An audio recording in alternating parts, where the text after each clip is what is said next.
April 27th, 2025, Divine Mercy and Divine Justice by Father Pablo Martin. Dearest ones, Jesus has wanted that the Sunday after Easter be the feast of divine mercy. It is the necessary connection between his resurrection and our misery in order to be able to return to life. Dear brothers, the apostles had to bear witness to the world of the resurrection of the Lord. But that would not have been enough. People would have said, "Ah, yes, Jesus has risen. We are very glad. Congratulations, good for him, and us." They, the apostles, had to at the same time bear witness of his mercy to the world. They had to be able to say, "We were cowards, ungrateful. We abandoned him. We also judged him an illusion, a ghost.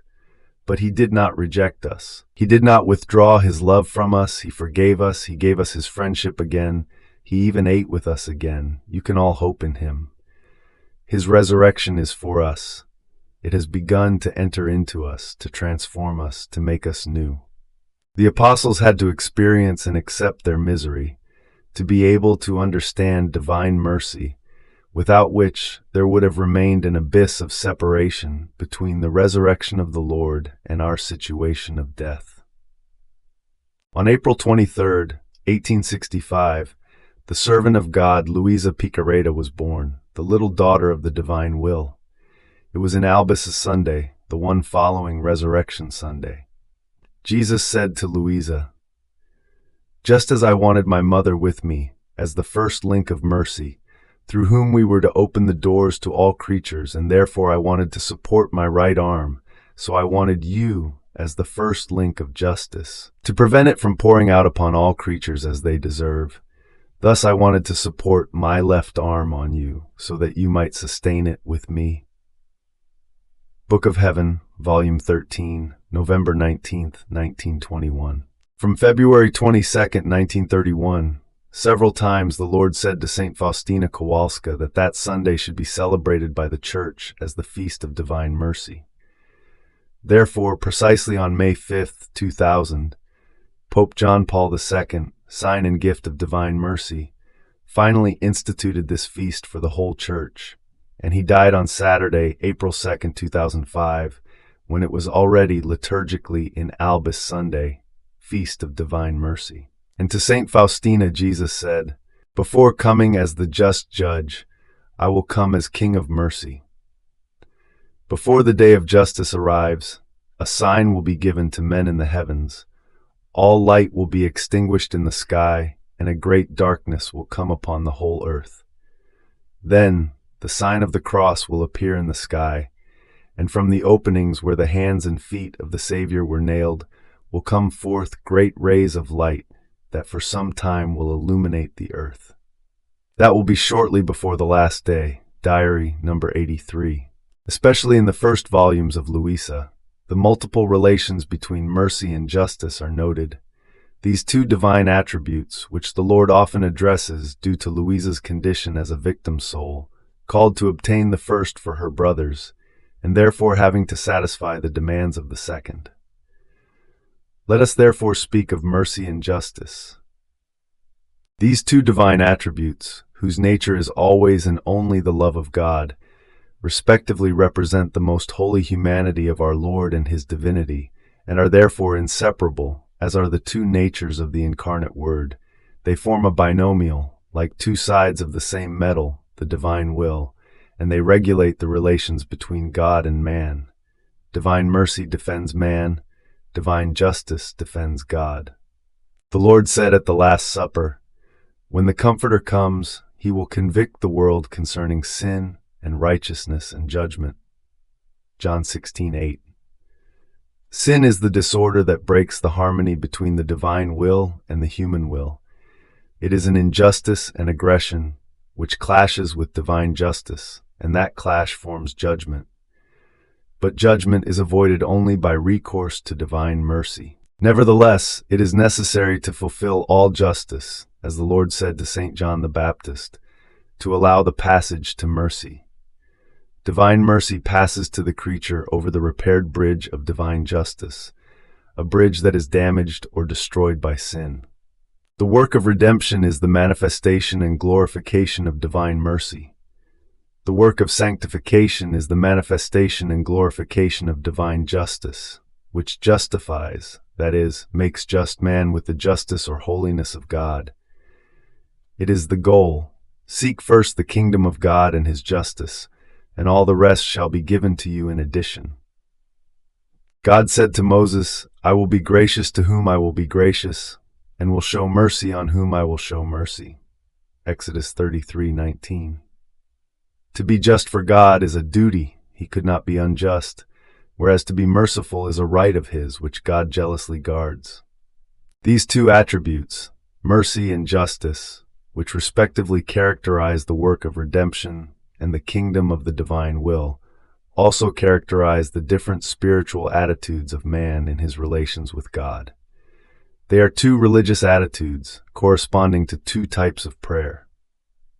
The servant, and also the minor son, who still has the mentality of a servant, who is even like a slave, though he is the owner of everything, Galatians 4:1, must knock at the door of divine mercy to obtain. Hence our Lord's exhortations to ask, seek and you will find, ask and you will receive, knock and it will be opened to you.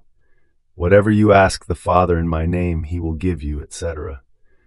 A mentality that is evidenced in the intentions for which petitions are made, etc. Since lex orandi, lex credendi, that is, the law of prayer is the law of belief. It is the prodigal son on the way, returning to the Father's house. On the contrary, the son who already lives in the Father's house, in the will of the Father, feels no need to ask for anything because he knows that everything is his. Only one thing interests him, the divine will and love, Jesus says to his little daughter, Luisa Picareta. He has nothing of his own, but all in common with the Father, so he seeks only the kingdom of God for all and his justice or holiness. He no longer concerns himself with himself. He lives in perfect trusting abandonment, but with what concerns God, his kingdom and glory, and what helps his neighbor and can unite him more to God. That is to say, the one who is still outside the house must knock at the door, while the one who is inside does not need to. Thus, says the Lord, in earthly paradise, in the relations of innocent Adam with God, man gave adoration, praise, thanksgiving, and love, but there was no supplication or prayer of petition. That arose after sin, after the rupture of union with God, when man felt in need of everything, in need of mercy from God. Oh, if creatures could understand the great evil of the human will and the great good of mine, they would so abhor their own will that they would give their life to do mine. The human will makes man a slave, makes him need everything, and continually feel he lacks strength, light. His existence is always in danger, and what he obtains is through effort and hardship. Thus, the true beggar is the man who lives by his own will. On the contrary, one who lives in my will needs nothing. He has everything at his disposal. My will gives him dominion over himself, and thus he owns strength and light, not human strength and light, but divine. His existence is always assured, and being a master, he can take what he wants without needing to ask to have. So true it is that before Adam separated himself from my will, prayer of petition or supplication did not exist. Necessity causes prayer to be born. If he needed nothing, he had neither to ask nor to supplicate. Therefore he loved, praised, adored his Creator. Prayer had no place in earthly paradise. Prayer came, had life after sin, as the extreme necessity of the human heart. One who asks signifies that he needs, and because he hopes, he asks to obtain, while one who lives in my will lives in the opulence of the goods of his Creator, lives as a master, and if he feels a need or desire, seeing himself surrounded by so many goods, it is to want to give others his happiness and the goods of his great fortune, a true image of his Creator, who gave him so much without any restriction. He would like to imitate him, giving to others what he possesses. Book of Heaven, Volume 20, November 16th, 1926. The writings of Luisa offer many teachings on prayer, whether of adoration, blessing, thanksgiving, reparation, or love. or of intercession and petition. For example, the prayer of petition or intercession of Jesus to the Father in the heart of Louisa. Jesus made me hear him asking the Father for me, saying, "Holy Father, I ask you for this soul. Make her perfectly fulfill in everything our most holy will. O adorable Father, make her actions so conformed to mine that they cannot be distinguished from one another, and thus be able to realize in her what I have established." Book of Heaven, Volume 2, August 18th, 1899. Or also, continuing my usual state, I felt within me blessed Jesus praying, saying, "Holy Father, glorify your name, confound the proud, and hide yourself from them, and manifest yourself to the humble, because only the humble recognize you as their creator, and recognize themselves as your creature." Book of Heaven, Volume 4, March 9th, 1903. For today it is sufficient. God willing, we will return to meditate on the theme of prayer as an expression of the type of relationship we have with God. But everything is summed up in Jesus' fundamental word: "Seek first the kingdom of God and his justice, and all the rest shall be given to you in addition." Glory be to the Father, and to the Son, and to the Holy Spirit, as it was in the beginning, is now, and ever shall be, world without end. Amen.